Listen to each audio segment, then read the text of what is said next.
And we are live. The thing says you are live. So we are live in the We Can't Wrestle podcast Facebook group, Facebook page, and YouTube. Nate and Kyle here with you. Hi, the OGs. everybody. How's everybody doing out there tonight? And let me tell you, the We Can't Wrestle podcast presents That's Not Wrestling. And this week had a lot of that being not wrestling. So we are going to talk about that. I'm going to bring the video up here so I can see your comments. If you decide not to, let us know who the hell you are.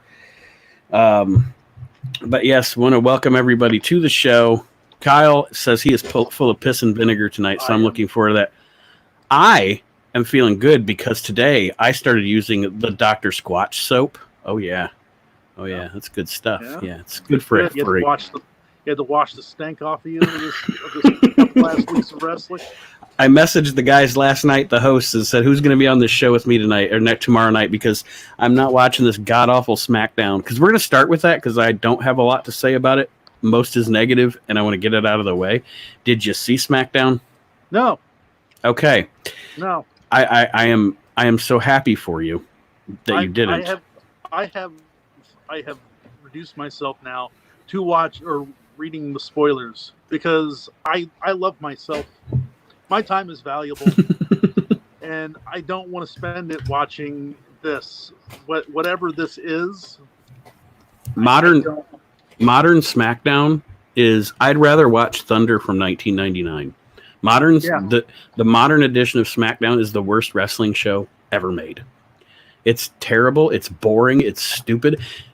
I am not in any way dissing the workers. There are some good, like this week, there was a really good, really good Drew Gulak match. There was a really good AJ Styles match. You got Cesaro, you got Nakamura. How do you have one of the best rosters ever put together and then give me this god awful show? As an example, the Miz TV deal with Morrison, they have Jeff Hardy out, and we get more of this. Why do they constantly feel the need to? I don't know why Jeff Hardy even stays. Why do they constantly feel the need to shove his past down his own throat? When Austin comes and makes a special appearance every once in a while, they don't bring up that he's a noted wife beater. I'm just saying, like, the way that they treat that guy in the grand spectrum of things is it does nothing for me as far as the show goes. You know what I mean? Right. Well, and then, I know this isn't talking about the show, but my God, all I have seen on the news sites this week is, hear what Jeff Hardy has to say about his opinions on Edge with everything that went on with Matt and Lita. It's like, and then just like, yeah, it sucked. Yeah, it was a bad situation. It's like, who gives a shit? Like, why are we? Trust me, you don't need to keep bringing up just past. Enough time's going to pass before he does it again. Yeah, we all get it. He's going to do it again. He'll fuck up again. Just give him time. He'll do it. Especially when you're not letting him let that go. From a creative standpoint, they're not letting him let that go. SBA says, "What's up? What's up, brother? Welcome to That's Not Wrestling, presented by the We Can't Wrestle podcast." And for those of you that don't know, there's a post right now that I have on the group page. Go comment on it. If I get comments from 10 different people, we're going to do some We Can't Shuffle after the show. But anyway, that's enough of that. And then there was that horrible karaoke thing. I'm glad you didn't see that too, because you'd want to be like Rey Mysterio and get your eye pulled out. We'll get into that. Yeah, I think it was Naomi that made a comment, said that the women have worked too hard and busted their ass too much to be part of a karaoke contest. Yeah, the wrestlers that are currently under contract are starting to just say fuck it and say what they want to say and do what they want to do, because I think they're just fed up. They're fed up with. Well, you used to say that they can just go to AEW, but AEW's been a fucking shitstorm the last couple of weeks. We'll get into that. We will. So you are going to probably have a coronary when you hear one thing I have to say about that show. We'll get to that too. That's fine. But that's really all I had about SmackDown. Unless you had anything else, like I said, you said you didn't see it, so Just wait until the contract's up with Fox, because they're going to drop that shit faster than anything with O.J. Simpson in it. Faster than Jamie Kellner dropped Nitro and Thunder in 2001. Oh, hell yeah. Just think about it. What have they really done? It's been awful. That show is awful. I cannot hardly watch it. Like, I watch it for the purpose of this show, but the whole time I'm watching it, I'm just like, this is so bad. And again, the workers put on good matches. That's all well and good. And I'm not dissing the workers at all. But here's the thing, though. WWE sold them a line of bullshit, because they're like, oh, we got Brock Lesnar and Cain Velasquez and all these guys. Okay? Right. You know, and don't get me wrong. I mean, I understand, but like, this is on Fox. This is supposed to be your A show now, and it's terrible. The A show guys are back on Raw. Mm-hmm. Because that's Vince's baby, and it's still Vince's. You know, Vince's mother just died at 100. So apparently he has longevity in his genes. How old is he? Buckle up, folks. Monday Night Raw this week started off with what I thought was actually a decent segment with Drew McIntyre, Dolph Ziggler, and Heath Slater. I thought that I said I forget which. I think it was part of when we were recording something for episode 100. Drew McIntyre has been one of the best things about the show, because if you notice, they've actually booked Drew in a way you're supposed to book a babyface champion. He's a champ. He comes out. He gets in a feud with a heel. You build up some heat on the heel, and then he defeats the heel. It's your standard Hogan, Austin, Bret Hart. They've done a really good job, I think, with his title reign, as far as, and he's had good opponents. He hasn't had anything shit. You know, he even got stuff out of boring ass Bobby Lashley. And I liked this feud with Ziggler. I thought the Slater segment was good. I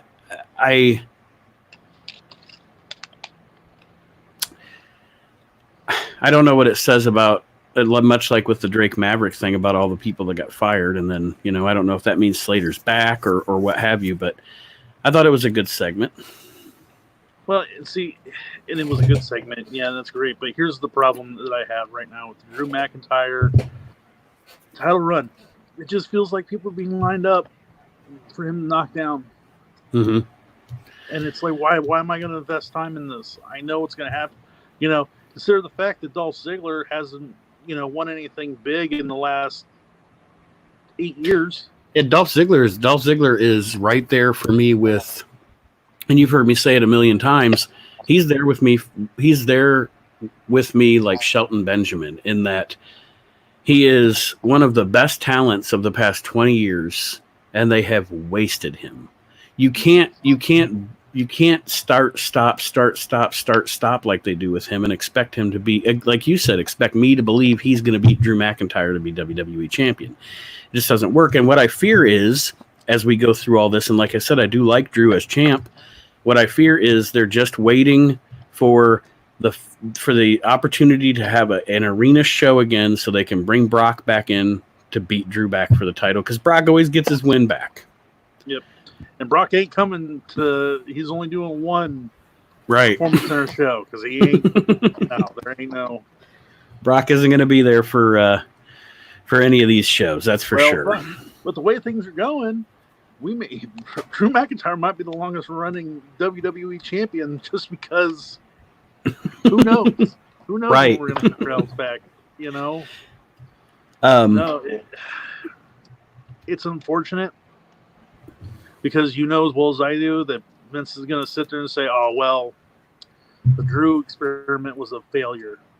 He didn't draw anything. What champion has ever been up against? You know what I mean? Like, what the worst time for the guy? Yeah, the worst time for the guy to become champion. They And don't give a every shit. every single week, more and more, I think they should have just, when this shit started, they should have just shut that shit down. You've got thousands of hours of WWE Network that footage that you can broadcast on USA, just like ESPN's doing with classic football games and stuff. And you'd probably have better ratings. And what better way to get a younger audience to discover your older material and see what the business used to be, you know? That's the problem, though. They don't want to show you what the product used to be, because, fuck, if they do that, you're going to be like, well, wait, why isn't it this good anymore? Because that's not wrestling. Nick Lapari comments, Nick says, heard they may have him drop the title only to win it back with a crowd so he could have his moment, which would be fine. But then what have you accomplished in the 6 months or whatever? You know what I mean? I mean, it's terrible. It's a terrible situation for Drew, because everybody knows I'm a big mark for the guy, and I was really glad that he got the title. He deserves it. He's worked hard for it, and I feel bad for him because he's been in this situation. We had a segment with Bayley and Sasha, and then Asuka. I wrote a note down here. Asuka needs to stop acting like a fucking idiot. Yeah. It's annoying. She's an amazing wrestler. She's amazing. Her and Sasha Banks are my two favorite female wrestlers. But she has got it's so annoying, and it makes me not want to see her on my TV, even though she's amazing. Like, it's like, man, why do they make her act like a fucking idiot? It's the WWE. I understand why they do it, I guess, but it's because they can't just be wrestlers, pal. Mm-mm. Because that sure as hell don't work. When you go down and look at NXT and everything they've been accomplishing, yeah, because wrestlers don't, that no one wants to see that. Nobody wants to see that, pal. Okay. Because that's not wrestling. Sasha Kairi Sane match, it was fine. The Kevin Owens show with Rollins and Mysterio, then we turned that into a tag match with Owens and Mysterio against Rollins and Murphy, which was fine. And now we get to the eye for an eye. Mark my fucking words right here, right now. Mark my word. What is this, the 11th of July? Yeah. The 12th. We're on the 12th. 12th of July. Mark my words right now. I swear to God, if I tune in to Extreme Rules and I see somebody get their fucking eye pulled out, I'm done. I'm done. I swear to God, I'm done. Because you know it's going to be, well, yeah, you're going to have to, I'm going to be telling you what happened on the shows and just hearing you react to it, because you'll stop watching. Because I swear to God, if they do a cinematic version where Rey Mysterio gets his eye pulled out, or Seth Rollins gets his fucking eye pulled, I'm done. I swear, I'm done. No, you're absolutely right. It's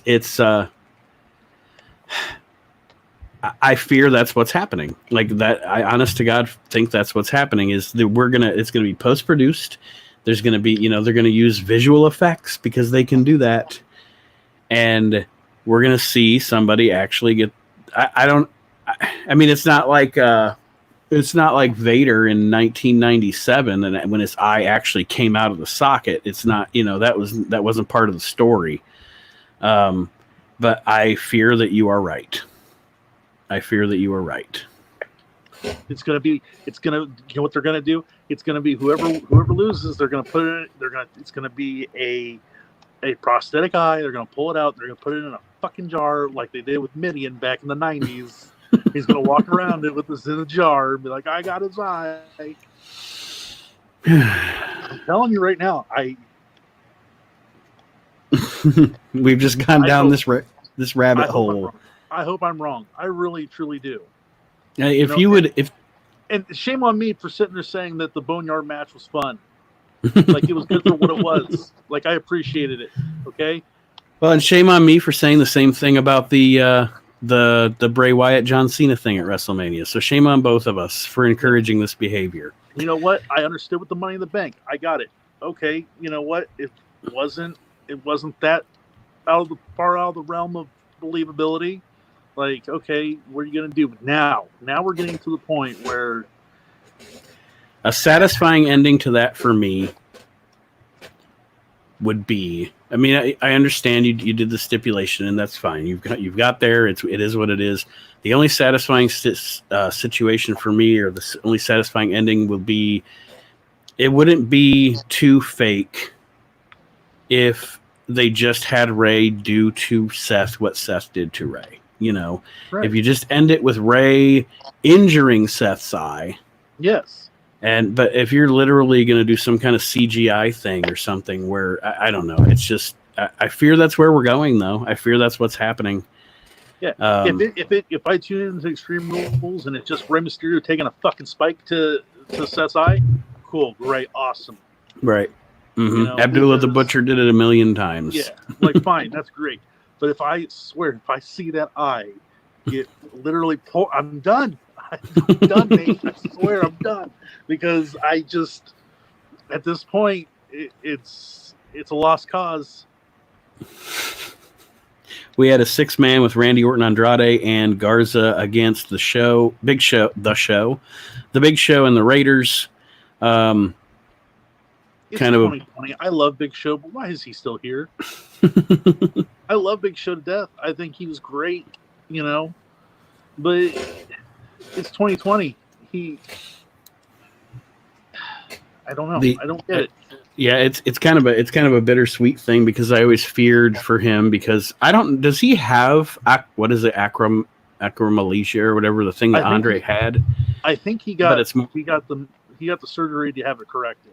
Okay, because I always feared that for him. I was always sad that hopefully his life. By the way, if you haven't gotten it yet, a side note, I'm reading the Andre biography that just came out.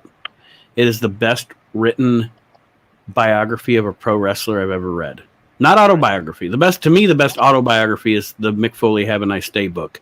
But this book, like straight up, the guy that wrote this book did tons of research, explores what's legend and what's reality about Andre. Yeah, it's really well done. Speaking of Andre, it reminds me of Bobby Heenan. I don't remember who posted it in the Asylum Facebook page, but did you see that post where David Gold? Yeah, about Heenan getting to heaven. Yes, that was very well done. I liked it. It was perfect. Shaking the cloud. Will you stop? And then Bayley and Asuka in the main event. So that was what it was. Anything else on Raw? No. Yeah. Okay. Like the 3 hours really drags. That's why I watched the 90-minute Hulu version. There's stuff on Raw that happens that I don't even see. Like I know they did the thing with Apollo Crews and Lashley that wasn't on the 90-minute Hulu version. I don't hate that new belt. The United States belt? Mm-hmm. I don't hate it. It's probably, of the new belts they brought out, it's probably the least ugly, I guess. Yeah, it's better than anything AEW has right now. Oh, did I just say that? We will be getting into that. Move on to NXT, Great American Bash. Fantastic show. Yes, very well done. Candice LeRae and Mia Yim had probably the best women's. I don't usually like women's hardcore matches. I don't know why. I just, for some reason, female wrestlers doing hardcore doesn't do anything for me. Wait a minute. Anyway, they did a good job. Candice is a super talent, as is Mia. But Candice, like when they first turned Candice and Johnny heel, I didn't know if I was going to like her as a heel or not. She's a really good heel. Very good. Way back when it was her and our favorite wrestler of all time, Joey Ryan. They did like their mixed tag thing or whatever, and they were heels, and like that was the only saving quality was her. Because it sure as hell wasn't Joey Ryan. Bronson Reed and Tony Nese, they had a decent match. Bronson Reed has, I think, a lot of potential for a big guy. They've had him do some jobs though. Like I guess they don't treat him as his size would dictate, if that makes sense. No, but and this is where, to me, I think NXT does it better than anybody else. You have a guy like that, he loses, and it's like, well, it's because he's new. He's a rookie. He doesn't, Mm-hmm. he's gaining his finding his place. And that's where, it's like Keith Lee. And we'll get to him in a little bit, but, Keith Lee did a bunch of jobs when he first started off, and it was just, he's new. He doesn't have the experience. Right. And it works because you're like, yeah, well, why would somebody who's experienced, lose to somebody who's not? Right. What do you think of the Robert Stone deal, the Robert Stone gimmick? I'm not a fan. No, I said to I think it was Chris the last time we did a live show, and it didn't make sense to him, and I guess it doesn't really make sense, but to me the guy's almost a 2020 version of Jameson. Like when I see him, I see like a millennial Jameson. Just we don't need that again. No, and he that tank, the deal with Blackheart's tank, I thought it was probably the worst thing about this show. It was. Because Robert Stone was Robbie E? Which I also did not know, and Chris told me, because I have not watched TNA in 15 years, so I don't even think I had ever even seen a Robbie E match. And Robbie E was good. I mean, he played that Jersey Shore gimmick for a while and stuff, and after that kind of died down, he's a good wrestler. So why is he being this? Why are they making? I don't get it. I don't get it. But yeah, that was honestly the only bad thing on the show. I thought that Shane Swerve. I like Swerve. I liked him in MLW. He was actually the wrestler that caught my attention the most when I first started watching the early MLW shows. And obviously Gargano. They had a good match that this was what wrestling's supposed to be, because it put over the heel Gargano, but in the process, it didn't make Swerve look bad. Swerve gave Gargano a competitive match. It helps him along because he had a competitive match with a main eventer, but it puts the main eventer over. It was basic. Again, like we always say, wrestling ain't complicated. Basic basic wrestling 101. SBA says Swerve is good too. He is, man. I really like that guy. He's got potential to be a main eventer in NXT. Again, like we always talk about, put him in the main roster and he'll be where Cedric Alexander and Ricochet are now, which is essentially glorified jobbers. It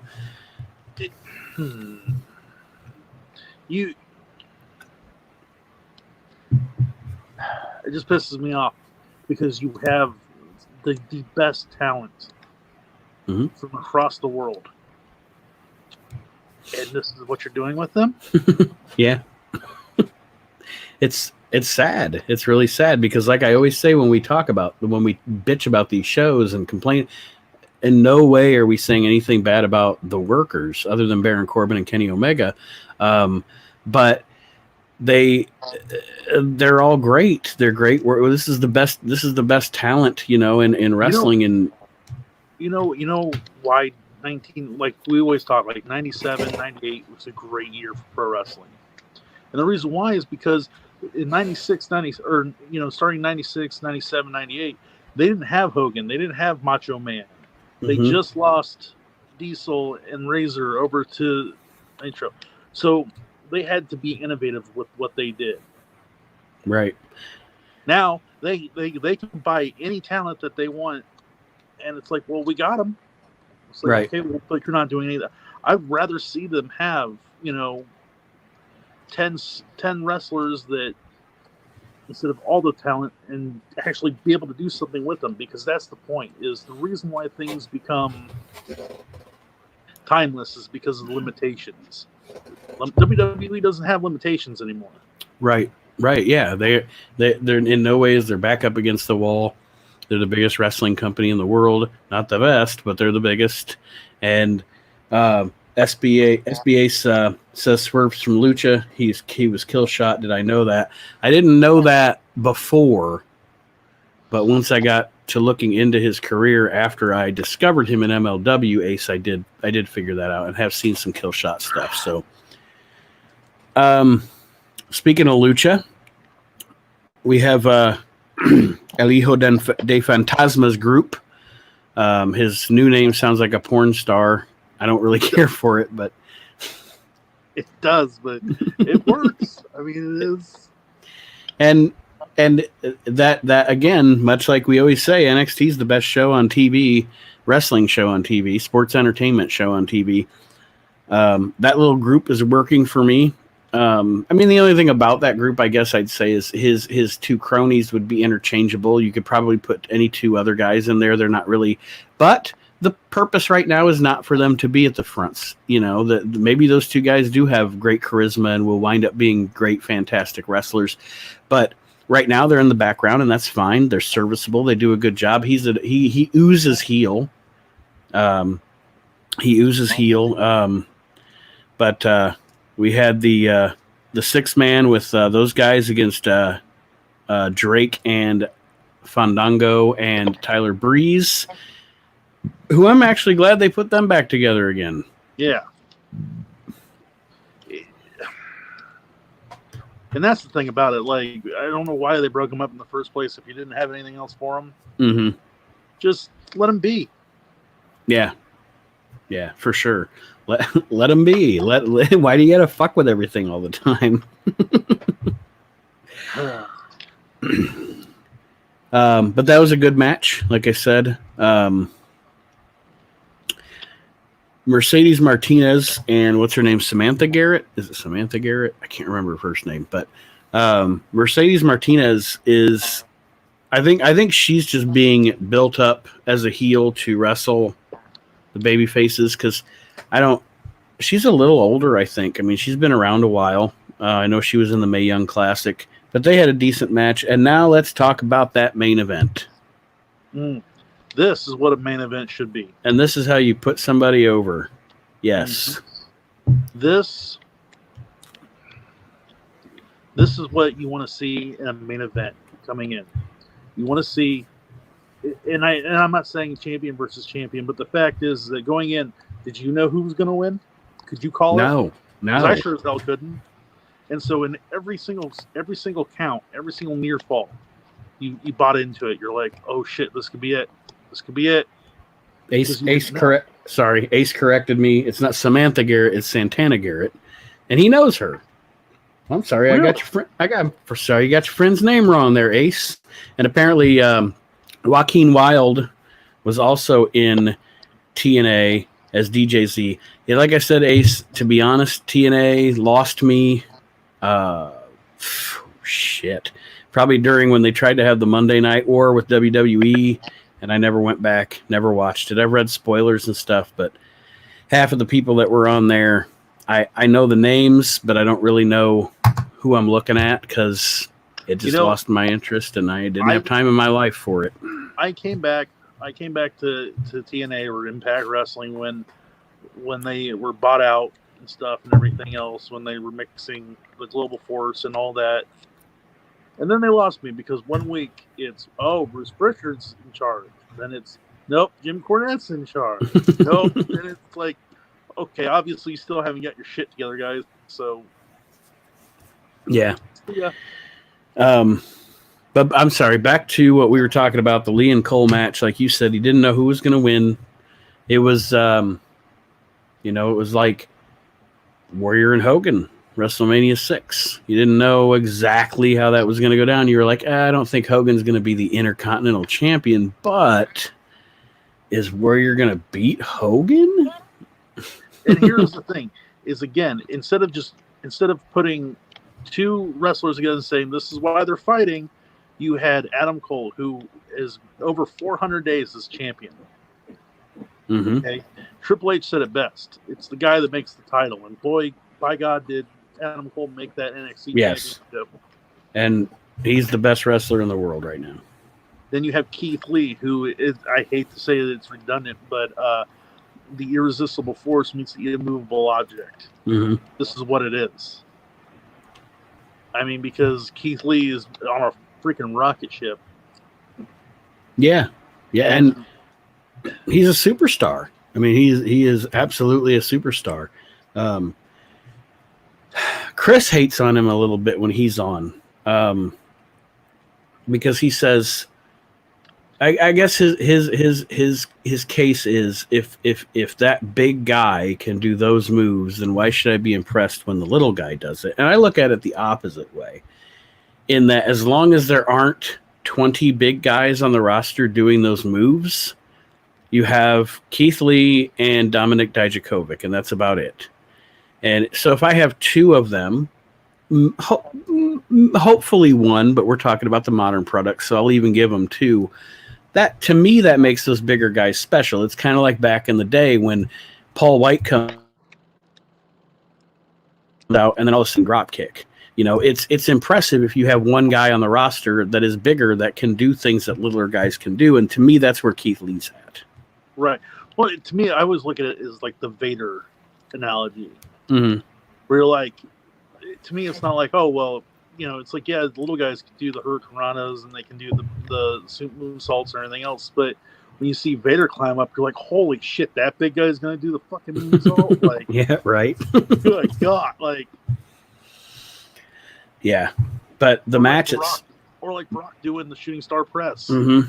It's like, holy shit. Like that. Like, and Keith Lee also does what Brock does. He's very good at. He does what Brock does in that kind of stuff. He only pops it out during the big matches. Yes. You know, he's not going to have your standard run of the mill every week NXT match with, I don't know, Bronson Reed and pop out some of those moves. He's going to wait and save it for the main event when it's special. You know, so. But I gave this match definitely 5 Jeff Farmer yeps. I didn't find anything bad about it. No, it was everything that you wanted it to be. Mm-hmm. With a satisfying ending. Yes. Adam Cole looked like a champion. Keith Lee looked like he should be a champion. There really isn't anything bad to say about it. No, it was super. No, it is probably. I'll say it. It's probably the best wrestling match that we've had in the last 8 months. Yeah, because you can't say Edge and Orton was, because it was post-produced, and because, again, like I keep saying about that Edge Orton match, it was a good match, but it wasn't a match. It wasn't a wrestling match. It was a production. Yep. It was a movie. It was essentially Hogan and Zeus and No Holds Barred. To me, it's not a match if you had to record it in segments like you would a TV show. So I'm absolutely with you on that. I think this was probably the best match of 2020, maybe, you know, in WWE at least. Okay, so I want to really quick, sorry viewers, Kyle, I'm going to take us both out of the stream for a minute because I need to take a short break, and then I'll bring us back in. I'll be right back.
Okay, we're back. Can you hear me? All right. Yes, can you hear me? Okay, good. Yeah, my son was trying to get my attention. I was like, "Is this an emergency?" And of course, turns out it's not an emergency. But anyway, welcome back. Real quick before we jump into the rest of tonight's festivities and stuff, I want to give a quick shout out. If you guys are not a fan of the Asylum podcast, or the We Can't Wrestle podcast, or the Nerd Closet, or the World Championship Customs, what are you doing? Right. Vicky Guerrero. Oh my goodness. So much fun. Much fun it was. I mean, great lady. Who's next? Jake the Snake's coming up. Jake the Snake Roberts. And then there's still many more to come, but we've had Kevin Nash. I shouldn't say we. The work is all David Gold and Rocky Turner. Which apparently Alundra Blaze didn't like the whole Kevin Nash thing, so I don't understand. You know what? I don't understand why Alundra Blaze is like, oh, they shit in Tammy's food and stuff. Like, it's a rip. Right. I think people just want to be pissed for no reason whatsoever. But get over yourself. You're so woke, Alundra Blaze. Yeah. It's not like we threw her fucking plate of food in the trash on live on Nitro. But yes, definitely check out the Virtual Asylum. If you're not a member of the Asylum, join the Asylum. Get in there and the Virtual Asylum, because those shows they're doing great, and the wrestlers are really enjoying them. Vicky had a great time. As did Nash, as did Jim Duggan. Jim Duggan's is a wonderful episode. And the Nasty Boys, man, they were fucking fun too. That was 3 hours of insanity. Those guys are great. So yeah, it's been great. And then, of course, if you do not get to see them live or see the show live, I have also been converting them to audio as the Asylum Wrestling Podcast, so you can listen to the shows as well. And even though you don't get to participate, there are so many great stories that come from those shows. Oh, Road Warrior Animal. Road Warrior Animal was amazing too. So definitely check out the Asylum. And not even just that, but like I said, and there is so many great giveaways that are going on. I mean, with ring-worn merchandise and stuff, like every single one of these superstars that have come on, these wrestlers that have come on, they have donated stuff to give away. Mm-hmm. And it's just amazing. Just, I mean, just one side note on that: the merchandise, a lot of the 8x10s and things that you can get signed in the virtual shows, you can actually purchase those through the asylumwrestlingstore.com. So again, that's asylumwrestlingstore.com. They will have the 8x10s and such that are able to be signed by said wrestlers available for you to do your purchase for the meet and greet right there on the site too. So you don't have to worry about messaging anybody or anything like that. You can just go to the website, make your purchase, and you're there. You're in. And like I said, especially to our good friend Archie Mitchell and World Championship Customs, always doing great work. Yeah, and Rocky Turner. Archie, we're giving you a plug. Yeah, plug for Archie. Yeah. And, of course, Rocky Turner in the Nerd Closet as well. Yes. So we thank all of you for being a part of that. And then Aaron will get mad if we don't bring it up, but what's his new one? Throwing Chops? Throwing Chops, I believe. Throwing Chops. We'd have to look that yet. Don't worry, he'll post it. Oh, I'm sure he will. Many times. So now, oh my God. We're going to go into AEW. This is a terrible night for me to do this show. Now I've got a cat opening a door. What is going on? He wants to join. Yeah. He wants to join for the AEW. Bring him in. Come on. Because I guarantee you he's going to be a hell of a lot more entertaining than anything that went on in AEW. Okay, that one was quicker. Yeah, fair enough. I said you should bring him on. He's going to be more entertaining than anything that happened in AEW. So that's where we're at now. We're going to round out the show talking about AEW Fyter Fest Night 2. Yeah. So the first match, of course, Hangman and Omega defending their titles against the Private Party. Well, Hangman was out there. I can say that was a positive. That's what I got. That's what I got. Yeah, that's about it. I hate Hangman and Omega's finisher, by the way.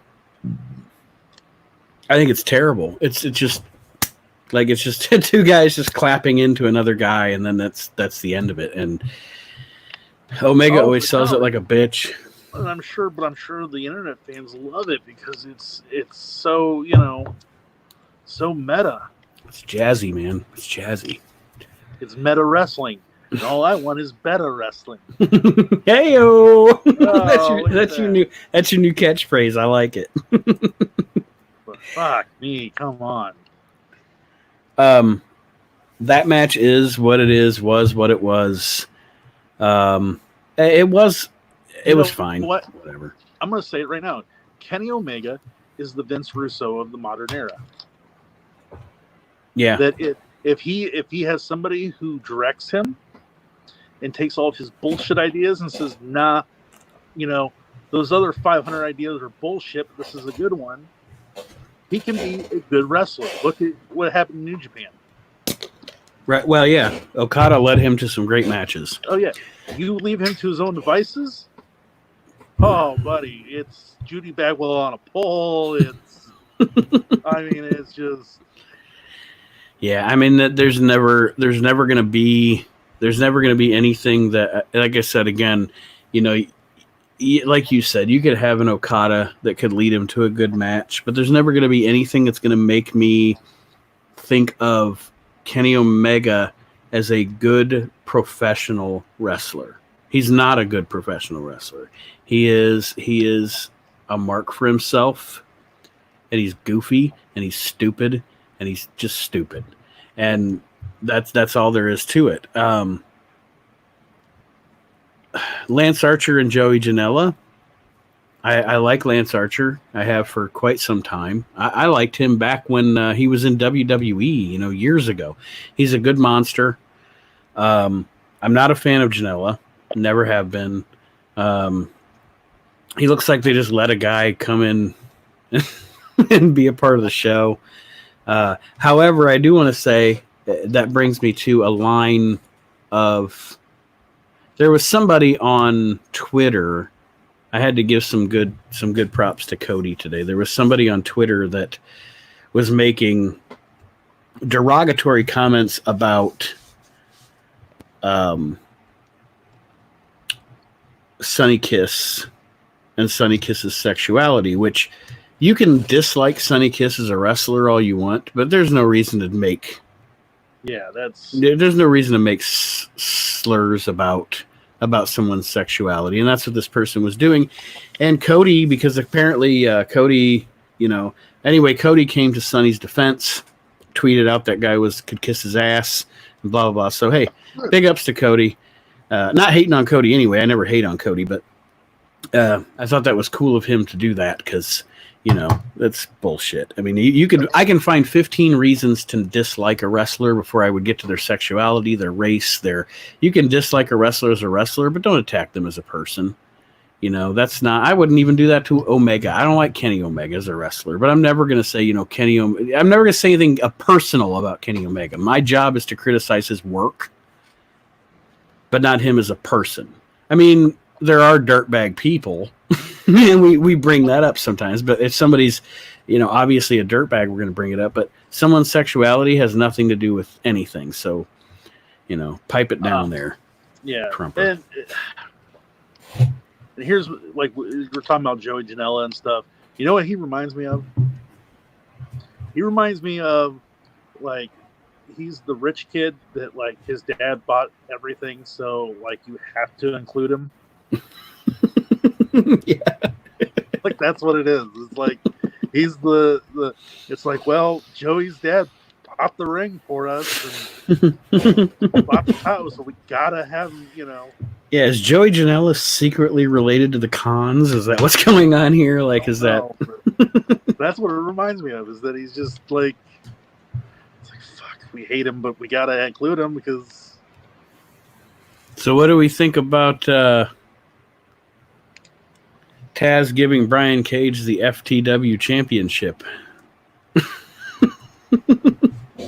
Let me just say How long- this before how long before do we you go have- before you dig into it. Let me just say this.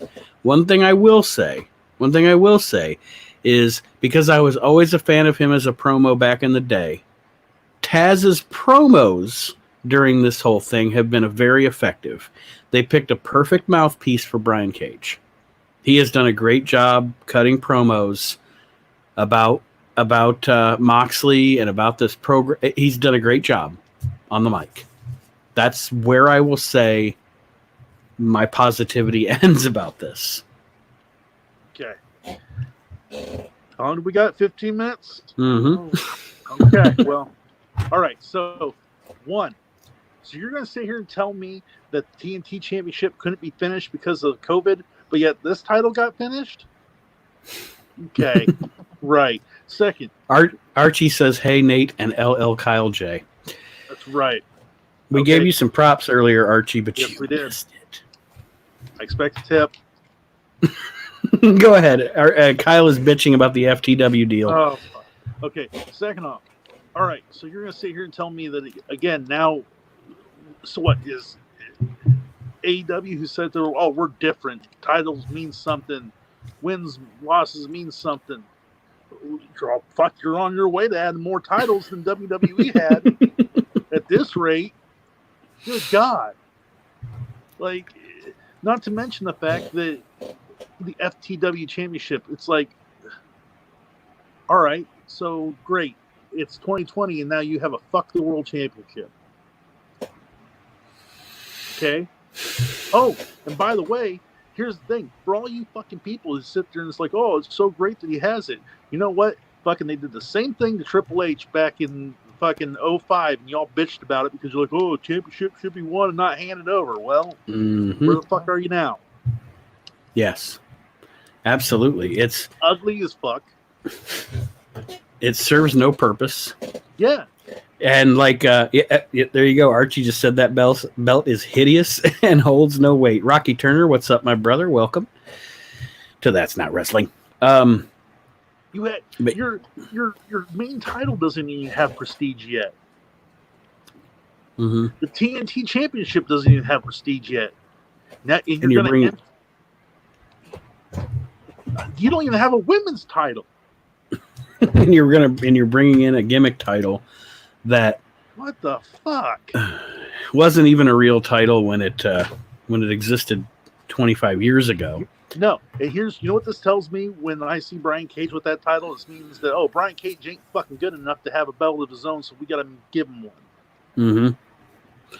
Mm-hmm. And yeah, like I said, I mean the promos leading up to everything have been good from Taz, but this did nothing. This did nothing to enhance anything. No. And I don't know. It was just like they just wanted. There's something we want to. We're gonna do something. Let's do something. I saw something that was funny that someone said, like, well, when you get a buy one get one belt in the deal, this is what happens. You have the TNT Championship and the FTW Championship. Jesus. So much for trying to be different. Yeah, let's just resurrect something from the past. And that's the other thing about it too. That I even bring up. It's like, again, you're playing to the ECW bullshit again. I love ECW. Everyone knows I love ECW. But ECW is dead and fucking buried. And ECW is a promotion more than any other that, and this is by no means, because you guys know I've become pretty buddy with Chad Austin, and Chad Austin and I have talked a lot about ECW, so this is by no means a slight to ECW. This is by no means a slight to anybody that wrestled in ECW or anything they did. ECW is one promotion that, for me to be honest, it belongs in the past where it was. It was the perfect promotion for the time that it existed. Yes. It would never work today, and it shouldn't be resurrected. I mean, granted, WWE resurrected it, bent it over, and fucked it in the ass with no lube. But that's what they do. Well, I mean, the first One Night Stand was brilliant. It was great for what it was. Mm-hmm. Oh yeah, yeah. And then they. Just I meant when they resurrected the brand, God, and yeah, it was terrible. Here's You're 4 weeks in. You're 4 weeks in, and your main event on ECW is Big Show versus Batista in the Hammerstein Ballroom. And here's the other big thing, okay? And this is my biggest gripe. Why do you keep bringing stuff from the past? I mean, like, guys, remember when it used to be good? Remember when pro wrestling used to be fun? Right. Remember this? It's like, and here's the difference with that too. At that, okay, and I know it's kind of getting off. It's not getting off track. We're talking about AEW. I want to, when you think about Classy Freddie Blassie or Bobby Heenan or who's another man, Harley Race, a wrestler that became a manager back in the day. Okay, Bobby Heenan was a wrestler, he became a manager. Harley Race was a wrestler, he became a manager. It was never, it became, once the wrestler became the manager, it was about the wrestler and the manager was the support. yes. What AEW does, Jake Roberts is the star and Lance Archer is his puppet.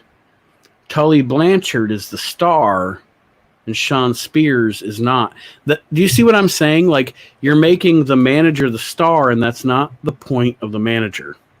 Archie, from now on during every show, I'm going to say, hey, guys, remember when I had hair and used to be skinny? If we're bringing things from the past. You still have hair, Archie. You still got that hair up there.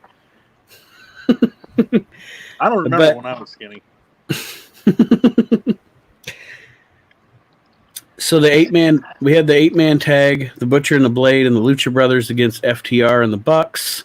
FTR turned this into a wrestling match. And actually, anytime... Actually, you know what? The Bucks weren't terrible in this. No. And I don't know if that's because they were in there with FTR helping give them direction. Because I know that... FTR, when they eventually have their match with the Bucks, is going to be calling that match.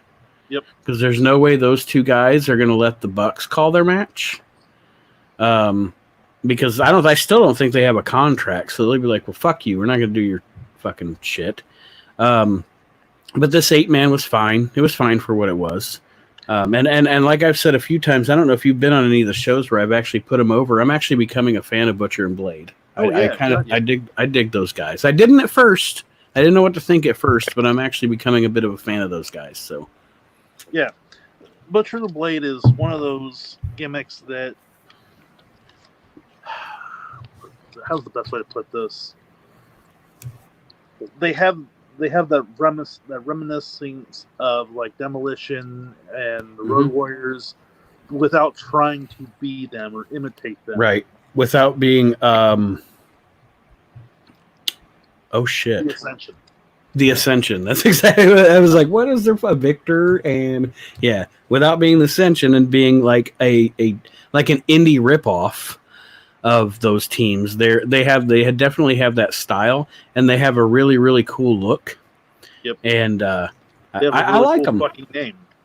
Yeah. Butcher and the Blade. Like, that's. Archie's about the hair. Archie said, "Yep, all 4 of them." And Ace says, "Blade from TNA too. Always liked him." Yeah, our Chris educated on that one. SB about him being from the TNA roster. SCU and Dork Order. I don't care about Dork Order. I really, really like Brody Lee, but if anybody can tell me that what AEW has done with Brody Lee is better than what WWE did with Brody Lee, you are full of AEW Kool-Aid and shit, because he has been terribly ineffective since he's been in that company. I hate that gimmick. I hate what they're doing with him. It's stupid. You know what Brody Lee is? Okay, so you know how. This is a weird analogy, I know, okay? But you know how, like, let's say it's Christmas, and you're super excited to get, I don't know, a fucking Nintendo 64 or something, and you're so excited, and you have the idea that like your parents are like, well, you know, they may have got you something great. You're like, oh, it might be a video game, and you open it up on Christmas Eve, and it's one of those fucking Tiger handheld games. That's kind of what this is. Kind of what this is. The Brody Lee in AEW is the Tiger handheld of sports entertainment. I like it because it has this. I was so excited when he signed with them. I was like, good. He'll be able to be him. And then they just hooked this fucking dork order anchor to him. You know what? And it was one of those things that, like the Tiger Electronic game, you're like, well, maybe I can get some enjoyment out of this with his promos and everything else. And it's just like, now I'm at the point where I'm like, no, this is horrible. This black and white thing is not working for me. Yeah, I agree. Totally agree. So now here we go. We're down to our last 5 minutes, and I want to shock the system. Here in the We Can't Wrestle podcast, That's Not Wrestling universe. Damn, Orange Cassidy had a really good match with Chris Jericho. Fuck, I'm out. Bye. You know what? He did. It was a good match. And you know what? This will prove to everybody that I don't just bitch as a gimmick. I will put someone over. That's why you've never heard me put Omega over. He's never impressed me. If this is what Orange Cassidy is capable of, and if his stupid anti-wrestling garbage pockets gimmick can evolve into he was a savant all along, and while this guy is a really good wrestler, I might be able to turn my leaf on Orange Cassidy. Him and Jericho had a really good match. I did not, there were things early in the match. They did the Orange Cassidy shit early in the match with the pockets and stuff, and I was like, oh, here we go. Jericho's ruining his fucking legacy by selling for this fucktard. But as the match went on, I saw potential. So here you go, folks. Turning a leaf on Orange Cassidy, maybe. It was a good match. They had a really good match. And I guess we'll see when he goes into a program with somebody else if that was all Jericho or if the guy is really good. And hopefully he's smart enough to listen to Jericho. Mm-hmm. Because, I'm sorry, but if it was me and I'm like, I'm going to stick my hands in my pockets and Chris Jericho comes up to me and says, don't put your fucking hands in your pocket, I'm going to believe Chris Jericho because look at the longevity. Right. Absolutely. I mean, I don't know. We'll see. It's not that I wish any ill will on Orange Cassidy. I think it was ridiculous that he didn't have his hands in his pockets and stuff like that. To me, it's just... Oh, yeah, I've always hated it. And you're that's right. Why... Towards the middle of the match and towards the end, it felt like it actually meant something to Orange Cassidy, like he was actually trying to win. Mm-hmm. When I saw it, but... He showed real... Like, I watched that match, and like I said, like the first 4 or 5 minutes, I was just angry. Like, why am I watching this? I should just fast forward through the whole thing, not even watch it, just watch the finish and get it over with. And then it picked up. And then the guy really showed me something, And like I said, I'm not that guy that will just stay steadfast in an opinion about somebody and never change my mind. I want him to change my mind because what I saw on Wednesday, I thought was really good. He did it. They had a good match. It was a good main event. So, props to Orange Cassidy. There you go. Yeah. I said it. And look at that, 5908. So I'm going to go back right now and see if we got 10 comments on that We Can't Shuffle post. And if so, we will be back with We Can't Shuffle. Kyle might even join me for that. Heck yeah. We might have some fun here. So, buddy, I want to thank you for joining me tonight in our regular scheduled program. Do you have anything to say to our viewers before we sign off? Just continue to be good to each other. Yes, absolutely. The world is shit. but we can all come together here in the We Can't Wrestle podcast group on the YouTube page and the Facebook page and talk about sports entertainment, talk about wrestling. And if anybody's going, and I hate to, we're not, it's not like we're experts or anything or psychologists or anything like that. But seriously, if any of you guys are going through anything in your life or just want to talk to something, any of the admins in this page, me, Kyle, Chris, Aaron, Archie, any of the hosts, reach out to us. We're here for you. You're our listeners. I say it all the time. This is the best group of listeners in podcasts. So. The only other thing I want to say is it is that time of the year again. I'm a motorcyclist myself. I'm a biker. Watch out for bikers. Yes. Look, take a second look. Make sure. Have some fucking decency, assholes. Yeah. Don't blow your grass shavings into the road. Right. Be courteous. Yes. So I guess I'll round it up by cheap plug. On Wednesday, I am recording the last segment for episode 100 with Magic Man John Majewski from the Asylum. We're going to record Wednesday. So this week, by this weekend, episode 100 will be out. And after that, yes, we keep going on. Episode 101 will be the 2020 edition of the We Can't Wrestle Hall of Shame. Oh, boy. So much looking forward to that. And much more to come. So thank you for joining me, Kyle. Thank you for joining us, viewers. And we'll see you hopefully in a few minutes. Yeah, I'm going to end it with a belch. That's classy. That's fine.